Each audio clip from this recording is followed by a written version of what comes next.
Noy sen şahit. Gedək səbi 2-dən yaxşı papaltaram. Gəl. Gəl görüm. Yeni kolleksiyaları koydum bura. Balaca nətərsən, nə var? Nəfəs, hardan çıxdın? Qulaq as, bu şairdir. Sən tanıyırsan, nə bir kasıb oğlan. Dən salam, əminlə salamlar. Əminlə Bu salamlar. saqqal ağarı benim. Sən hamımızın, sənə qulaq as. Şairdir, mən bunun cibinə pul basmışam. Ta biraz da geyimlərdən sən ver. Sən yardımsevər oğlansın, sən kömək edirsən. Həmişə sən belə də. Sən özün ona qədər kömək edirsən.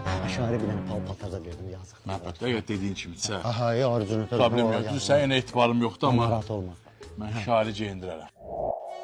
Şair bu hansınlar? Məncə bu yaxşıdır, bu sənin rəngin asır. Bunu götürək.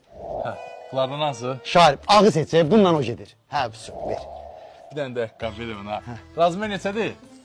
39. 69 elə. Sən 39 deyirsən 43 ver. 39 idi axı. Hadi onu həyat sıxır, qoy ayaqqabı çıxmasından xahiş et. Özü 39 özü azaldır, biraz tanır ona görə də. Yəni biraz geniş ver. Hə, bunu pükələ, bunu pükələ. Şair alım mənim köynə paltarımı sən geyinərsən. Bax bu da bu mənim əynimə qutu kimi oturur. Bax. Görən qəşəng stilini görsənəm, ha? Ağladır. Belə də bu mənim köynə paltarım olsa özüm sabahları işə getməliyəm, mən özüm geyinərəm. Amma ona əvəzə sana nasıl qalmışam. Geyin, get kitabını oxu, yeri, kitabını oxu, yeri. Ola galo!